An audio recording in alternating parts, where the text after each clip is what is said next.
Первомайская средняя школа в селе Беловодском была построена в начале 30-х годов. Тогда деньги на возведение этого здания собирали буквально всем селом. С тех пор прошло 88 лет. За это время здание порядком поизносилось, кое-где на потолке и в стенах появились трещины. Однако руководство, как могло, поддерживало приемлемые для обучения условия.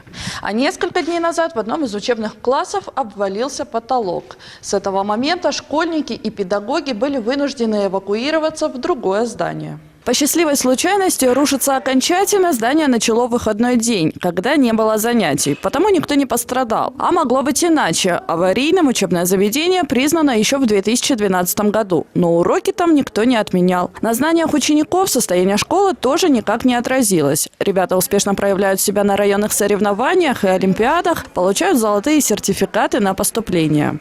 До тех пор, пока не свалилась вот эта вот штукатурка, мы работали совершенно нормально. Учебный процесс проходил строго по расписанию, никаких срывов вообще не было.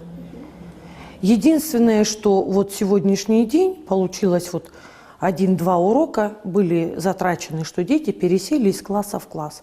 Школа делится на 2 корпуса для младших и старших классов. В каждом около 500 учеников. Всего же в учебном заведении более 1000 детей. Ежегодно во время каникул в школе проводят косметический ремонт. А вот капитального не было уже почти 10 лет. Стены глиняные и перекрытия здесь деревянные. Деревянные перекрытия, и они накрыты сверху камышом и глиной. После проливных дождей все-таки крыша тоже у нас шифер. Есть места, проблемные места. Там, где влага проходит, глина давит, видимо, на эти балки. И вы видите, что сейчас у нас потолки какие-то обвисшие. У нас есть еще один корпус, который находится в 500 метрах от этого здания. И в этом корпусе мы использовали все возможные помещения. И 17 класс-комплектов, 2 смены размещены сейчас в безопасные помещения.